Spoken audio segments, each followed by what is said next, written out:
How to practice at home. Hello, my friend. Good to see you. How are you? Great. So listen, today I am going to give you lots of ideas about how to practice speaking English when you are alone at home. Home Alone sounds like a film, right? Are you ready? Let's do it. So, listen, today we're going to be looking at how to practice speaking English when you are alone at home. It's not so easy for many people, right? Because maybe you don't have any native English speakers in your city. Maybe there are no tourists that you can go and harass. Maybe there are no groups locally where you can go and chat and speak English. And maybe you're not ready to go on Skype and try to find some random English person to chat with someone you don't know. I mean, that can be quite hard, especially if you're a little bit shy, like me. So, what I want to do today is share with you lots of ideas about how you can practice speaking when you're on your own at home. Alone, right? Good. Now, if you do know me, you may be thinking, what's that strange orange block over there? That wasn't there before. True, and it's my meditating mat. Sometimes I sit and meditate. Sometimes I don't sit on the wall, I'm just tidying at the moment. So I couldn't find a place to put it. So right now it's over there. Okay. The truth about speaking is that, yes, you can watch videos, you can watch films, you can listen to podcasts, all of that is great. But at some point, you need to start speaking. You can speak on your own, but also later you'll need to start interacting and practicing speaking with people. But that's not always easy to do. So right now, today, I'm going to focus on some really practical, simple activities you can do when you're on your own at home to start practicing speaking. So the first technique is called speak into the mirror. And this is really useful, but really, really simple, right? It's easy because you can do this first thing in the morning when you're brushing your teeth. Or, well, you can't speak and brush your teeth. But just before you brush your teeth and in the evening before going to bed, when you wash your face. What do you mean you don't wash your face in the evening? Why not? My mother always told me, make sure you wash your face, clean behind your ears, wash your neck, scrub your neck. Yeah, wash your face before you go to bed. It takes all the dust and pollution off your face, apparently. Anyway, that's a great time that you can do it, and this is good because the key to learning and preparing for IELTS is habit, right? And if you can attach your learning to an existing habit, like brushing your teeth or washing your face, then it makes it much easier. Now, I used to do this when I was learning Chinese, and in the morning, after brushing my teeth, I would just have a few sentences talking about what I'm going to do today in the future, right? Speaking Chinese, right? So today I'm going to go to the park. I need to go to the supermarket. I'm going to buy some vegetables. I'm meeting Jack at 6 o'clock, and I might go to the cinema. All in the future. Brilliant. And then at the end of the day, you can talk about what you did or what you have done, right? Today I went to the park, I played football, I went shopping. In the end, I've done a lot. It has been a good day, right? Past tense, present perfect as well. So, you can see, it's actually great to practice different tenses. It's a bit like writing your diary at the end of the day, right? Which is also a great way to practice writing. But this is speaking in front of the mirror. It's nice. It's reflective learning in many ways. Okay, moving on. The next one I call collocation fun, right? Collocations are words that are often used together, right? Like we talk about heavy rain. In English, we don't say big rain. Today there's big rain. No, there is heavy rain. So these are cations. Collocation fun is where we're going to practice speaking using a very common teaching method, really based on the task-based approach to teaching, and it's based on prepare, practice, present. So we'll be preparing the words, the collocations, practicing sentences, and then presenting a whole talk. Okay, now the reason I suggest doing this in front of the mirror is that actually there are great benefits of talking to a mirror. First of all, mirrors don't answer back like young children or wives. But apart from that, right, when you're speaking in the mirror, you can look at your mouth and you can see the kind of movements that you're making, which is great, right? It's useful for pronunciation. You can also check your body language. You may be surprised to see that you speak like that without ever moving your arms, or that you suddenly realize that I'm doing this all the time. That's fine, but being aware of your body language can be quite good. And also, you feel like you're talking to someone, right? Many people I know, and this happened to me, right? I practiced for a long time with a book, and when I went to speak to somebody in a foreign language, it was like a shock seeing this face in front of me. Oh my God. But practicing with the mirror, you got used to a face in front of you, right? So it does help. So let's look then. Prepare, practice, and present. Preparing, what I suggest you do here is you take a topic, right? A recent topic we were studying in the live lessons was science, right? And then get some collocations. You can use your course book if you want. You can get onto the internet. You can go to my channel and watch other contents like How to Learn English, My Struggle to Learn English, and others, etc. This one called English Language Academy. And in here, right, you have got free videos, lessons you can go through to the free video lessons. And there is a recent one on how to learn English. So you can just listen, right? Download the video. Yeah, we want to download that and then find in there all the collocations. Look, you've got the notes here, and here you've got collocations. You've got idioms, you've got loads of stuff. And what I would do is I would take maybe 6 or 7 collocations or idioms like exact science. It's not rocket science. To be on the same wavelength. And that's the preparation, right? That's step 1. Step 2 is in front of the mirror. Just make a sentence with it, right? Exact science. Well, parenting, bringing up children is not an exact science. Cooking is not an exact science. Frying an egg, it's not rocket science. It's actually quite easy, right? And then I'm just practicing sentences here. And then in the end, after practice, present. I take one of the old Part 2 questions around science. Maybe something like, describes an area of science you're interested in, and then start to talk about it for maybe a minute, and try, if possible, to use some of these phrases and sentences, right? So you may say something like this. Describe an area of science you're interested in. Well, okay, I guess an area I'm interested in actually is cooking.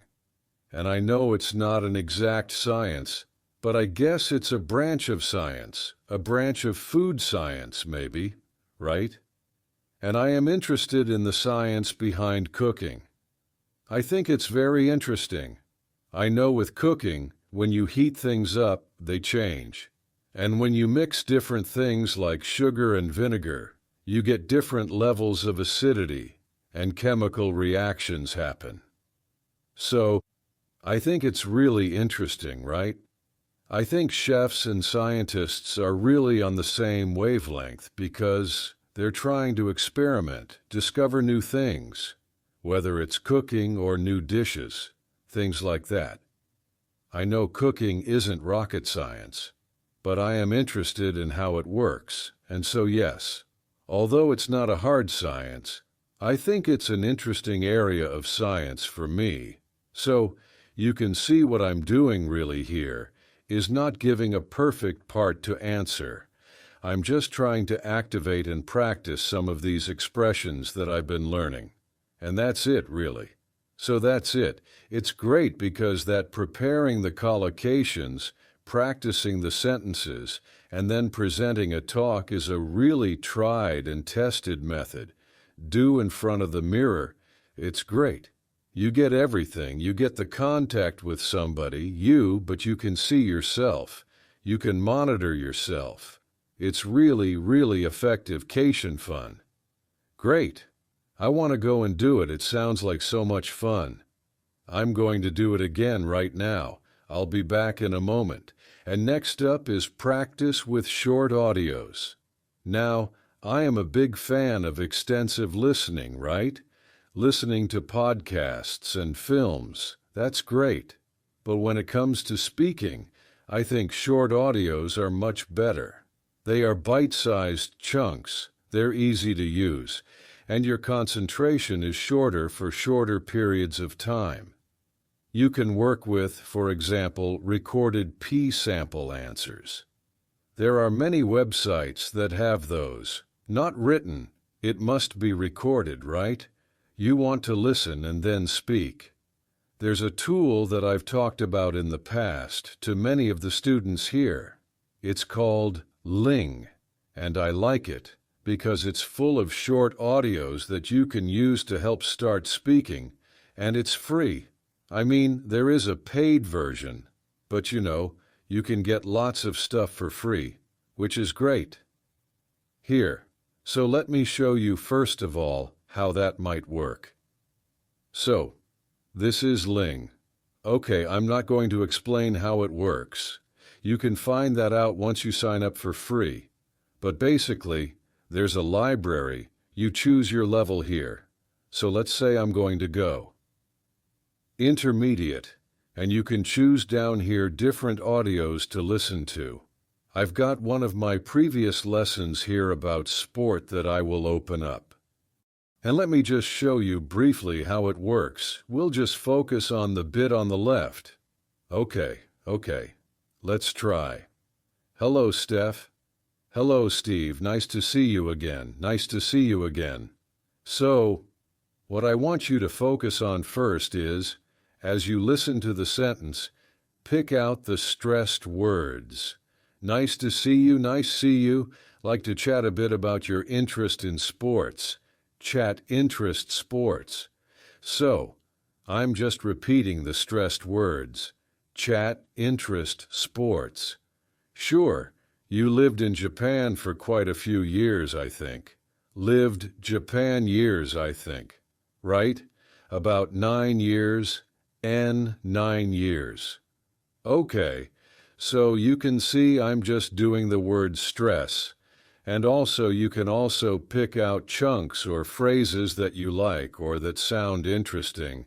Years, and I think you lived in different cities. That's right, I lived in Sendai for 4 years, which is a little bit north of Tokyo. A little bit north. That's interesting, which is a little bit north, right? Not in the north, not located in the north. It's a little bit north of Tokyo for 4 years. And then 1 year down south in Shikoku. Down south, interesting. Not in the south, down south. Okay, and did you play any sports when you were in Japan? A little bit. I love that, a little bit. Played a little bit of soccer. I played a little bit of soccer. Isn't that great? So you can see I'm picking out either the stressed words or little phrases or chunks that I like, and this is really helping us listen and prepare for speaking. Next, what you'll do after you've finished, if you want, you can check the tape script as you listen again. That's fine. But at the end, what I would like you to try and do is try to repeat the audio or the lesson, giving a summary. So repeating it with your words, not reading, not listening. In fact, you can just close that and focus on your own words, right? Oops, and then, after you've done that and you've done a bit of practice, you could then try to retell the lesson or the story and record yourself. If you're not sure, you can use your mobile apps to record your voice. There's Vocaro, which is also a very simple online voice recorder. And recording yourself is great because it puts pressure on you, and that, my friend, is good. Also, you can then, once you've listened back, go and compare to the original lesson or story with the tape script and see if it's different. Did you make a mistake? Instead of saying a little bit of football, did you say a little bit football? Or did you use different collocations? Right, instead of individualized sports, did you say personal sports? Something different. That noticing again puts pressure on you, which is great, and it also helps you notice. Noticing language is a kind of feedback, which is essential to improve. So that's it. Practice with short audios, right? The next one is really fun, and it's about imitating your favorite English-speaking actor or actress. Okay, so here, when you watch a film in English, take some of the actors that you really like and pretend to be them, right? So you're copying their body language, their gestures, their facial expressions, their accent, their voice, their words. You're copying everything. Why does this work? Because it's all about identity.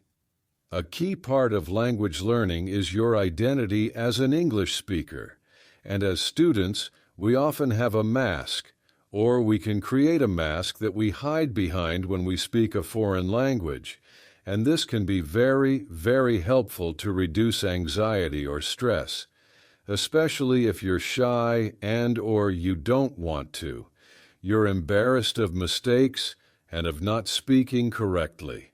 When you have this mask to hide behind, it doesn't matter because you're being somebody else, and it's great fun to do this with actors and actresses.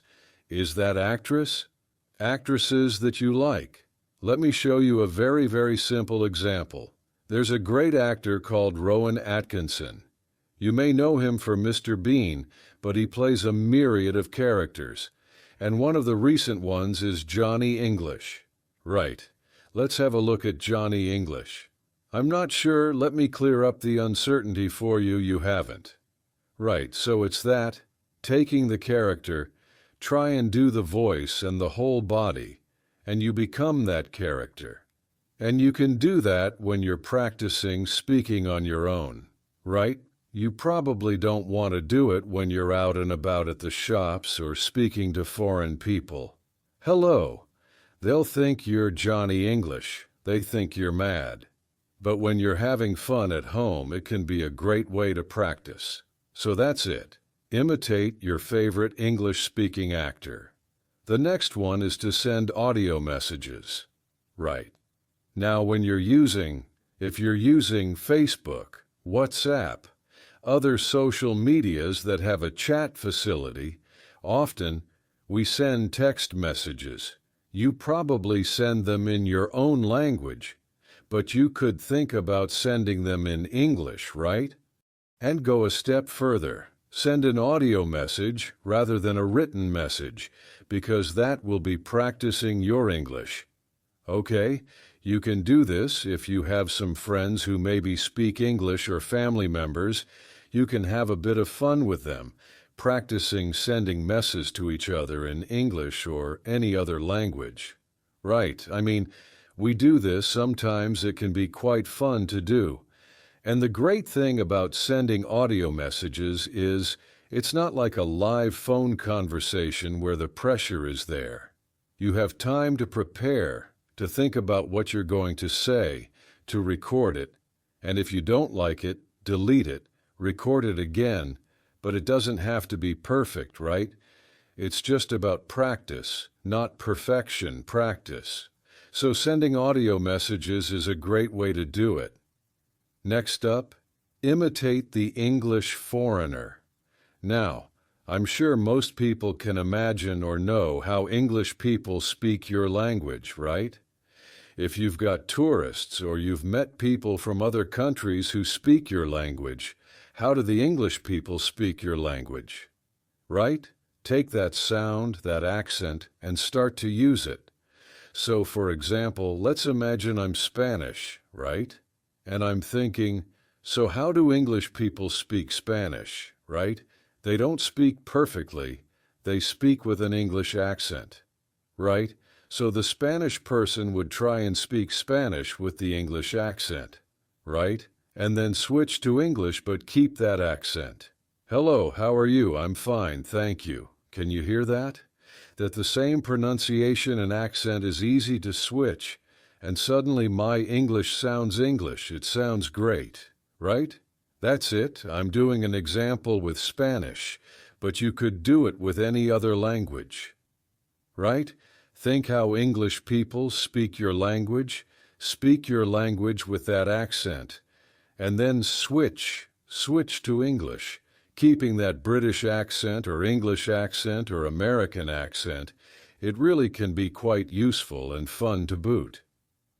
Great. Now the next idea is shadowing. Of course, a shadow. Right. If the sun is shining down on the floor behind you, you have a shape, the same as you, right? Dark. That's your shadow. The sun leaves a shadow. You leave a shadow. And to shadow someone is to follow somebody. So, if I shadow you, it means I'm following you. Sometimes detectives will shadow suspicious people. Right, now in language, when we shadow somebody, it can be just to repeat them, but you're very close behind them. Right, remember, wherever you go, your shadow follows very closely. So here, the thing to do is to find a short audio and to listen for maybe a minute and to repeat almost on top of the voice, but maybe a fraction of a second behind them. So you're just behind them, but you are really following them very, very closely. Do not wait for the sentence to finish and then repeat. This is different. This is being really close behind them, and it forces you to pick up on word stress and intonation. And if you focus on those two things, it really can help build up that speaking skill, word stress and intonation. Let me kind of demonstrate. So we've taken from Q-lips a little audio. First of all, I recommend you listen into the minute completely, so you've got an idea of what it's about. And I've already done that because I'm well prepared. And then the second time, you listen and shadow. Let me show you how close we are behind it. I'm going to use my phone so you can hear properly. So Jeremy, let's get into it. Talk about how to talk about pots, how to talk about movies and music, and the kind of artwork that enriches our lives. This topic was suggested to us by one of our listeners, and she sends us an email, which I will read for everybody now. It says, okay, I think you get the idea, right? So it's different from wait, listen, and repeat. It's shadowing, following closely. At first it's very hard, but the more you do it, the more you'll be noticing word stress, intonation, even accent. I noticed I was picking up a Canadian accent about it's all about, right? That is shadowing. Let's move on. So we've had shadowing, right? Now we're going to look at responding. What is responding? Well, put very, very simply, responding is you hear a question, you get an idea, you give an answer, you respond. The biggest problem students have is that they practice. They take a question, they know the question, they've prepared it, and they practice giving answers. Right? What happens in the exam? Well, surprise, surprise, in part 3 you get strange questions you weren't ready for. What do you think of globalization? And what do you do? Well, first of all, have something to say about globalization, right? Make sure you've done a bit of research on the topics. Get some ideas. If you don't know, you can always say, oh, I haven't thought about that. Let me see, right? Use a time filler to gain time. Let me see, right? Use a time filler to gain time. But the most important thing is that in your practice, as well as looking at these topics, right, you need to practice responding. Because in part 3 in the exam, the biggest problem students tell me is they don't have an idea. I didn't know what to say. I wasn't expecting that. I just couldn't get my ideas out and speak. So you need to practice responding where you hear a question. You've got no idea what it is. You get an idea quickly, and you answer. Right? It's a bit of pressure, but as I mentioned before, a bit of pressure is good in your practice. Now you can do this if you have a speaking partner really effectively. Right? So what you do is one of you says, I'm going to bring into our next session 5 questions, and you don't know what they are, and the other person does the same. You come into your session, and you ask each other these surprise questions, and it's a shock at first, but it's like anything. It's like going down the gym. You just practice this, and you build up the skill.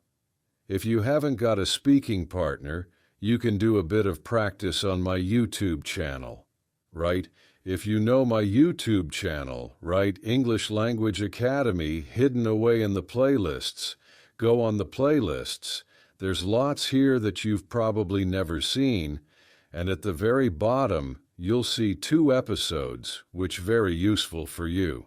Right, and then the next question, let me just play it for you, and you'll see, let's press shuffle, and it plays automatically. Do you like your hometown? Oh, that's a good question. Do I like my hometown? Yeah, I think my hometown, Manchester, which is up in the north of England, is a very attractive place. There's lots of restaurants and shops. It does attract quite a few tourists as well, and they often come in to see the industrial landscape or the football pitches. We have a famous football team called Manchester United, and Manchester, do tourists like to visit your hometown? Yeah, there are quite a lot of tourists who come to visit my hometown. So you see what's happening, right? It's just automatically asking me the next question, and I practice responding because I don't know what the questions are, because it's shuffle, random. So you can practice that. You can also make your own, right? Set up your own YouTube channel. Don't worry about people finding it. They rarely do. And you just put some questions up with a gap for the answer, and then shuffle, and Bob's your uncle. Fantastic. That's it. The next suggestion is describe what you are doing. And I know a lot of teachers suggest this as a way of thinking in English. Right? So when you're out and about, when you're out and about, maybe in the park, and you're seeing different things, you describe what you see. Now I suggest you start with words, right? So there you are, out and about in the park, and you see, oh, bicycle, person, path, trees, bag, woman, phone, and you're using words, right? And then, right as you're walking around the park, you make collocations, little chunks of language, right? Riding a bike, a long path, a cluster of trees, the woman glued to her phone. Picnic, having a picnic maybe, right? And then you go on to make sentences. Okay, this is a bit like that we mentioned earlier, the prepare, practice, present, so you're going from words to collocation to sentences, right? Oh, there's a man strolling in the park. There's a woman riding a bike. And also, there are lots of trees.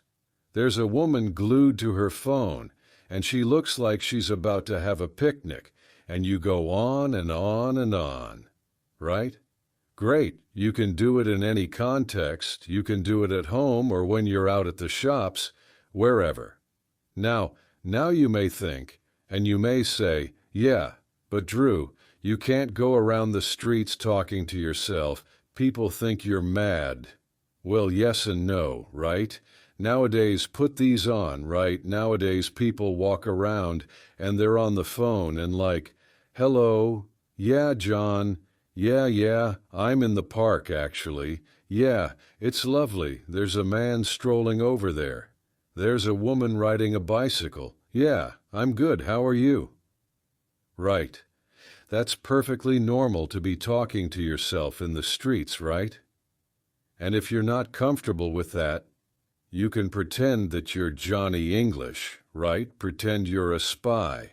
Hello, yes, there's a man walking along a path. There's a woman riding a bicycle. And I think there's a woman glued to her phone. And she's about to have a picnic. Call in the police. Get Johnny English. Pretend to be a spy. I don't know, it's very, very normal. But the key, speak out. And go from words to collocation to sentences. Great practice. You can do it at home as well. I'm talking about getting some fresh air nowadays. That's not so easy, right? Hope you have enjoyed the reading. Bye for now.